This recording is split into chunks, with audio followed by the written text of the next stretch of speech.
내년부터 대학 내 음주 금지로 인해 대학 문화가 크게 바뀌게 될 수도 있습니다. 이로 인해 학생 자체의 영역도 축소될 수 있다는 우려의 목소리가 나오고 있는데요. 음주 금지, 더 나아가 학생 자체에 대해서 어떤 입장을 가지고 계신지 궁금합니다. 이 부분도 학교 내에서 뭔가 좀 어떤 공감대가 형성돼서 결정이 돼야 되지 않을까 싶습니다. 그것을 뭐 강압적으로 이렇게 강요해서 좀 될 문제는 아닌 것 같아요. 그래서 우리가 이 음주 문제를 어떻게 할 건가 이런 걸 좀 의논도 하고 어떤 점이 좋고 어떤 점이 불편하고 이런 걸 해서 학교에서 좀 의논해서 결정을 하면 어떨까 싶습니다.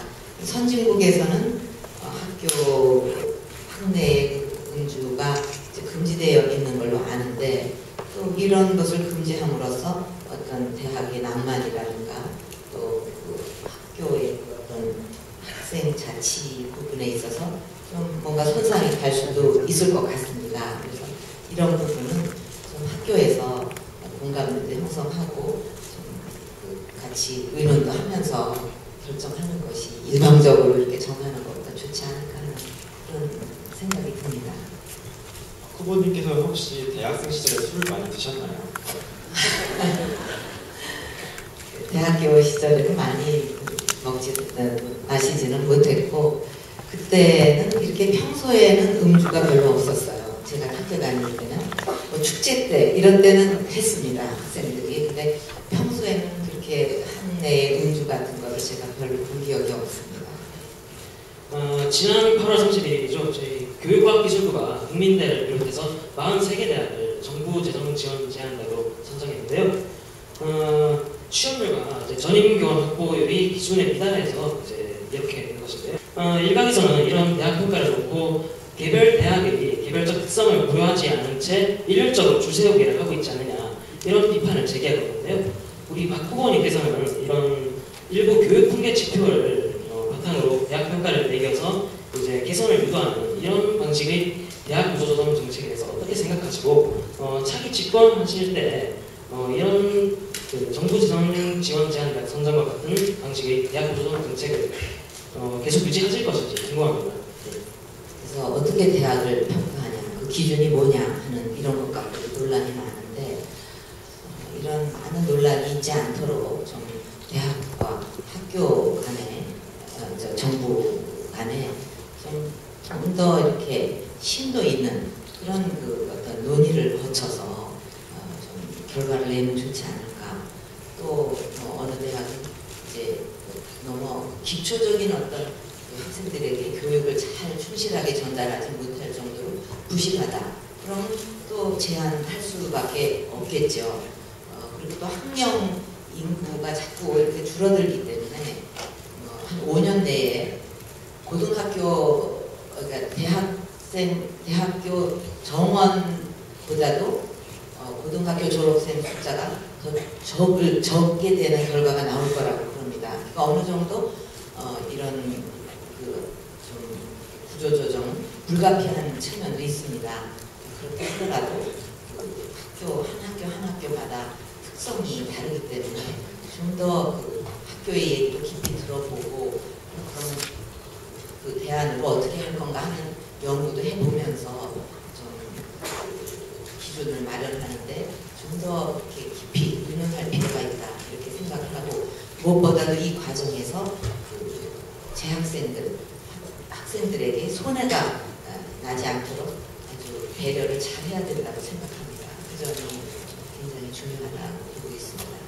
재정 지원 대학 선정을 계속 추진하시겠다는 말씀이신가요? 그러니까 이것을 그 학교하고 좀 학교 측의 입장도 충분히 들으면서 같이 의논을 해서 어떻게 하는 것이 그 학생들 그 학교에 대해서 우리가 그냥 그 학교를 갖다 뭐 그냥 폐교시킨다든가 구조조정 대상을 이렇게 하는 것보다 좀 더 발전적으로 할 수 있는 방법도 있잖아요. 깊이 의논을 하다 보면. 그래서 그런 것을 말씀드리는 거죠. 예, 그 지역의 좀 경제 사정이 참 어렵다는 거 잘 알고 있습니다.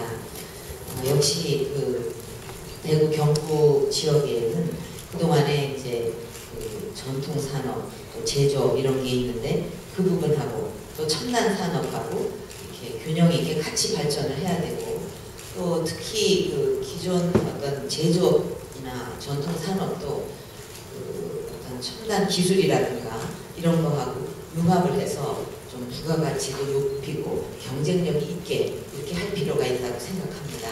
또 거기에 지금 추진하고 있는 중요한 미래 성장 동력으로 꼽을 수 있는 것이 그 첨단 의료 그 복합 단지라든가 또 동해안의 에너지 클러스터 사업이라든가 이런 것은 앞으로 집중적으로 잘 육성을 해서 미래 성장 동력으로 키워야 되고 또 그 지역은 대구, 경북 지역은 풍부한 문화 또 생태 자원 전통 이런 것이 풍부하기 때문에 그것을 바탕으로 한 그 3대 문화 그러니까 뭐 신라 또 가야 유교 이 문화권에 대한 것을 좀 내실 있게 잘 이렇게 다듬어서 관광 산업을 육성을 할 수 있는 그 가능성이 많습니다. 그래서 그런 방향으로 또 집중을 해야 된다고 생각을 하고요. 또 저는 기본적으로 지역을 발전시키기 위해서 3대 중요한 요소가 있다고 늘 강조를 합니다. 하나는 지역 산업, 또 하나는 지역 인재, 그 다음에 지역 과학 기술입니다. 그러니까 예를 들면 대구에는 지금 그 섬유 산업이 어떤 그 새로운 기술과 융합을 해가지고 그 옛날에 사양 산업이라고 했던 것이 다시 이렇게 떠오르고 있거든요. 수출도 많이 되고 그렇다면 이렇게 떠오르는 그 섬유 산업에 대해서 그쪽에 어떤 대학의 그 섬유 학과를 잘 키우고 또 그 섬유 산업과 관련된 그 연구소 또 그 뭐 섬유 산업 이런 것이 같이 연계를 해서 그 지역에서 그 인재도 키우고 또 그 섬유와 관련된 기술도 더욱 발전시키고 또 그 산업도 더 키우는 이런 방법으로 해서 그 지역 그 경제를 발전시켜야 되지 않을까 이렇게 생각을 합니다.